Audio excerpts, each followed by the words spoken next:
खुदावन सब नूं बरकत दवे और खास कर इसराइल नूं। अज दुनिया ते वेखो कि दुनिया अज उस मोड़ ते वे कि जिथे बजुर्ग नूह दे दौर च सी उदों भी लोग शादियां विआह अपनी ऐशो-इशरत च सन, लेकिन अज भी उस गल्लां च ने कि इंसान नूं अपनी ऐशो-इशरत नहीं भुलदी और खुदावन दी हजूरी तो दूर चला गया है। अज वेखो कि यह साल घट मुसीबतां दा है, घट जलजले भुचाल आफतां ने। अगला साल 2025 इस तो भी ज़्यादा ने। अगर असी तोबा करांगे, खुदावंद ने इरादा बनाया कि मैं नानवा नूं गरक कर देना है, लेकिन जदों बजुर्ग यूना नूं कल्लिया उत्थों दे लोगां माफ़ी मंगी तो खुदावंद ने माफ़ कर दिता। खुदावंद माफ़ करन च कादर है। असी जदों माफ़ी मंगने खुदावंद कोलों ते खुदावंद सानूं माफ़ कर दिंदा है। अज वेखो दुनिया ते जलजले भुचाल तूफान समंदरी तूफान मार ताडे कर रही ने, दुनिया गरक हो रही है, लेकिन ज़रूरी है कि असी खुदावंद कोलों माफ़ी मंगीए और खुदावंद अल रजू लियाईए। अगर जे असी माफ़ी मंगांगे तो असी हमेशा की जिंदगी पावांगे। अगर जे असी माफ़ी नहीं मंगांगे तो हमेशा की उस अग च जावांगे जिहड़ी हमेशा बलदी रहेगी और कभी भी नहीं बुझेगी। अपनी जिंदगी नूं खुदावंद अल लियाओ और खुदावंद नाल प्यार करो, क्योंकि हकीकी जिंदगी सिर्फ यसू मसीह नासरी कोल है, किसे कोल नहीं है।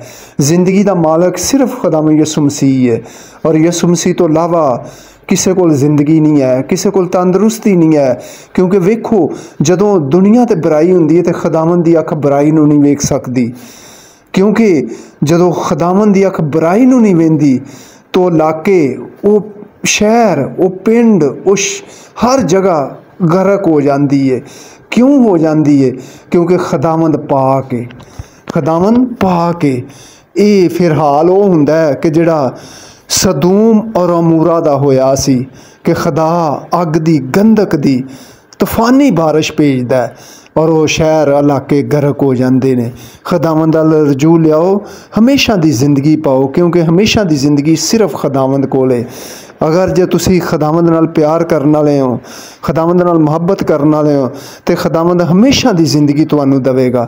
अगर तुसी खुदावंद नाल मुहब्बत नहीं करते, प्यार नहीं करते, तो दुनिया का हाल वेख लवो। किसी न किसी जगह ते नेरियां तूफान जलजले सलामियां आईयां हुंदियां ने। खुदावंद कभी भी नहीं चाहता कि असी दोजख च जाइए। खुदावंद चाहता है कि हर जान जन्नत च जाए और जन्नत की वारस होवे। खुदावंद अगे झुक जाओ, खुदावंद कोलों तोबा करो, खुदावंद कोलों माफ़ी मंगो, क्योंकि वही कादर बाप है, वही माफ़ करने वाला है, वही कुदरत वाला है, वही हशमत वाला है, वही बुजुर्ग खुदा है। खुदावंद माफ़ करने वाला कादर बाप है। खुदावंद सानू भी माफ़ कर सकता है अगर जे असी नानवा दे लोगों तरह माफ़ी मंगीए। अगर जे माफ़ी ना मंगांगे तो वही हाल होवेगा। वेखो अज दुनिया ते जलजले तूफान नेरियां भुचाल सलामियां आ रही ने, समंदरी तूफान आ रहे हैं और लोग उस टाइम ते आंदे ने कि खुदावंद खुदा तेनू असी मान लैने आ, लेकिन जदों वक्त लंघ जाता है तो फिर खुदा नूं भुल जाते हैं। खुदा इसराइल कौम नूं बरकत दे, उहदे वसीले पूरी दुनिया नूं बरकत दे और खुदावंद दुनिया ते रहम करे। आमीन।